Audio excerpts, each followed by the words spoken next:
భారతీయులకు ముఖ్యంగా స్త్రీలకు బంగారం అంటే అమితమైన ఇష్టం. దాదాపు ప్రతి ఒక్కరి ఇంట్లోనూ పసిడి తప్పకుండా ఉంటుంది.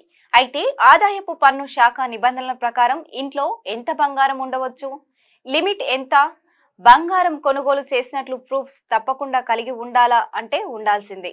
ఆశ్చర్యపోకుండా నేను చెప్పేది వినండి. ఆదాయపు పన్ను నిబంధనల ప్రకారం బంగారానికి పరిమితం అంటూ ఏమీ లేదు, ఎంతైనా దాచుకోవచ్చు. అయితే కొనుగోలు చేసిన బంగారు ఆభరణాలు, బంగారు కడ్డీలు, వస్తువులకు డబ్బు ఎక్కడి నుంచి వచ్చిందో వివరాలను తప్పకుండా పొందుపర్చాల్సి ఉంటుంది. అలాగే వాటి బిల్లులు కూడా కలిపి ఉండాలి.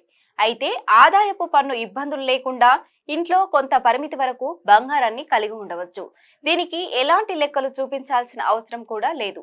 అయితే ఐటీ నిబంధనల ప్రకారం వివాహితలు 500 గ్రాముల వరకు బంగారాన్ని కలిగి ఉండాలి, అంటే 50 తులాలు. వీటికి ఎలాంటి లెక్కలు చూపించాల్సిన అవసరం లేదు. అదే పెళ్లి కాని మహిళలు 250 గ్రాములు అంటే 25 తులాలు. మగవారు 100 గ్రాముల బంగారం అంటే 10 తులాలకు మించకూడదు. ఈ పరిమితి దాటితే మాత్రం ఖచ్చితంగా మీరు కొనుగోలు చేసిన బంగారానికి డబ్బులు ఎక్కడి నుంచి వచ్చాయో ఆదాయ పన్ను శాఖకు లెక్కలు చూపాల్సి ఉంటుంది. లేదంటే భారీ జరిమానాలతో పాటు జైలు శిక్ష కూడా పడే అవకాశం ఉంటుంది.